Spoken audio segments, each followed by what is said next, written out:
जी अस्सलाम वालेकुम, अदनान बात कर रहा हूँ डिस्ट्रिक्ट मदनान से। इस वीडियो में हम डिस्कस करेंगे कि हाई एक्यूरेसी इनगल्पिंग कैंडल जो है वो कौन सी होती है। क्योंकि अगर हम कोई भी कैंडल लेते हैं इनगल्पिंग के रिलेटेड, चाहे वो बाय हो या सेल हो, सेल इनगल्पिंग हो या बाय इनगल्पिंग हो, तो हमें कौन सी कैंडल जो है वो लेनी चाहिए, कौन सी इनगल्पिंग को जो है वो इग्नोर करना चाहिए। तो चलिए अपने टॉपिक को डिस्कस कर लेते हैं। क्लास नंबर 4 है इनगल्पिंग कोर्स। हाई एक्यूरेसी कैंडल इनगल्पिंग जो है वो कौन सी होती है। अच्छा, सबसे पहले अगर हम देखें तो ये मैंने कुछ मार्किंग की है। यहाँ पे आप देख सकते हैं कि doji candle, risky and low accuracy. देखिए, जब भी आप रेड कैंडल लेते हैं ना, ठीक है, तो आप कोशिश करें कि उसकी बॉडी इतनी कम ना हो। ठीक है, जब आप इस तरह डोजी कैंडल को मार्क करते हैं, ठीक है, बाय इनगल्पिंग में, तो कोशिश करें कि इस तरह अगर बहुत ही कम उसकी बॉडी हो और उसके ऊपर और नीचे विक ज़्यादा हो, तो ये बाय इनगल्पिंग जो है ना वो थोड़ी रिस्की हो जाती है, इसकी एक्यूरेसी इतनी खास नहीं होती। अच्छा, यहाँ पे ये मैंने सेल इनगल्प मार्क किया, तो इसमें ग्रीन कैंडल को अगर आप देखें तो इसके ऊपर भी विक है, नीचे भी ज़्यादा विक है, लेकिन बॉडी बहुत कम है। तो आपने इस चीज़ को जो है वो देखना है कि आपने इस तरह की इनगल्पिंग को जो है वो मार्क नहीं करनी है। अगर आप मार्क करते भी है तो आपके माइंड में ये लाजमी होना चाहिए कि ये लो एक्यूरेसी जो है कैंडल होती है, इनगल्पिंग होती है, और ये डोजी कैंडल को जो है वो आप लोगों ने मार्क नहीं करना, क्योंकि इसकी एक्यूरेसी बहुत कम होती है। अच्छा, नेक्स्ट हम डिस्कस कर लेते हैं कि आगे कौन कौन सी जो है वो कैंडल आप लोगों ने नहीं लेनी। अच्छा, यहाँ पे मैंने हैमर कैंडल लो एक्यूरेसी जो है वो मेंशन किया। इसी तरह आप देखते हैं ये रेड कैंडल है, इसकी बॉडी बिल्कुल जो है वो कम है, नीचे विक ज़्यादा है और बॉडी जो है वो कम है। ठीक है, ये इनगल्प हुई है, लेकिन इसकी जो रेड कैंडल है ना, इसकी बॉडी बहुत कम है। ठीक है, इसी तरह ये आप देख सकते हैं, ये एक हैमर टाइप कैंडल है, ये दूसरी जो है ये एक इन्वर्टेड हैमर है। ठीक है, इसके ऊपर भी विक बहुत ज़्यादा है, और यहाँ पे देखें तो यहाँ पे इसके नीचे विक बहुत ज़्यादा है। अब बॉडी को देखो, बॉडी बहुत कम है रेड कैंडल की। तो बॉडी जिस कैंडल की कम हो, जो आप टेकन कैंडल लेते हैं, टेकन कैंडल हम उसको बोलते हैं जो कैंडल इनगल्फ हुई हो। ठीक है, तो ये रेड कैंडल इनगल्फ हुई है, तो इसकी बॉडी बहुत ही कम है। इसके ऊपर आप देखो इन्वर्टेड हैमर है, तो इसके विक ऊपर बहुत ज़्यादा है, और ये सिंपल हैमर है तो इसके नीचे विक बहुत ज़्यादा है। तो आपने क्या करना है, हाई मतलब जिस कैंडल जो आपकी टेकन कैंडल होती है उसकी बॉडी ज़्यादा होनी चाहिए। ठीक है, ये इनगल्पिंग जो कैंडल है ना रेड वाली, इसकी विक अगर ज़्यादा हो, डोजी टाइप हो, हैमर टाइप हो, इन्वर्टेड हैमर हो, तो इसकी एक्यूरेसी आप बहुत कम हो जाती है। आपने इस तरह की कैंडल को मार्क नहीं करना।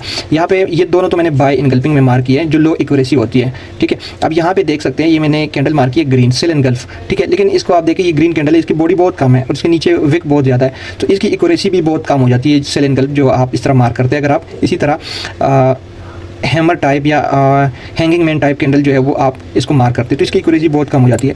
अच्छा जी, आगे डिस्कस कर लेते हैं।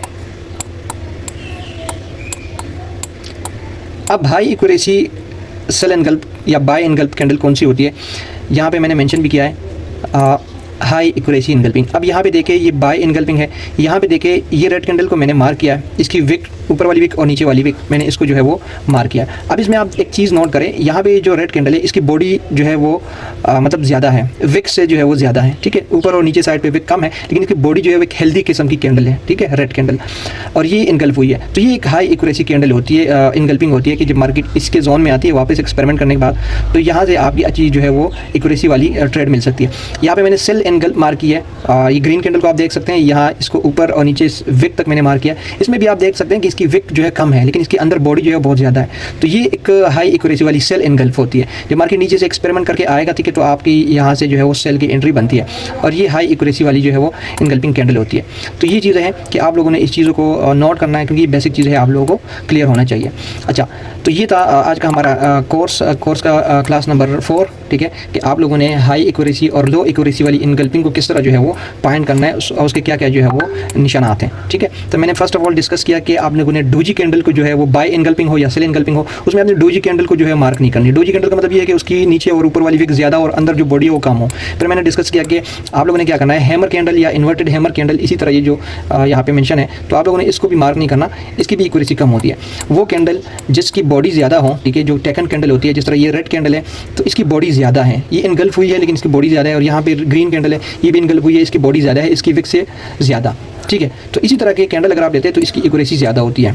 ठीक हो गया, तो आप लोगों ने असाइनमेंट बनानी है, वहाँ पे आपने लो एक्यूरेसी रिस्की बाय और सेल इनगल्पिंग को मार्क करना है, और हाई एक्यूरेसी बाय इनगल्पिंग और सेल इनगल्पिंग जो है उसको मार्क करना है। ठीक है, इसके अलावा अगर आप ये वीडियो टिकटॉक पे देख रहे हैं तो ग्रुप में इस टिकटॉक अकाउंट के बायो में लिंक है, उस पर आप क्लिक कर सकते हैं, ग्रुप में आ सकते हैं। इसके अलावा अगर आप लिंक के थ्रू ज्वाइन नहीं हो रहे तो टिकटॉक के बायो में मैंने अपना व्हाट्सअप नंबर दिया, उसके थ्रू आप मुझे कांटेक्ट कर सकते हैं, तो मैं आपको ग्रुप में ऐड कर दूँगा। अगर आप यूट्यूब पे वीडियो देख रहे हैं तो डिस्क्रिप्शन में भी लिंक होगा, उसके थ्रू भी आप ग्रुप में ज्वाइन हो सकते हैं। So thank you so much, अल्लाह हाफिज़।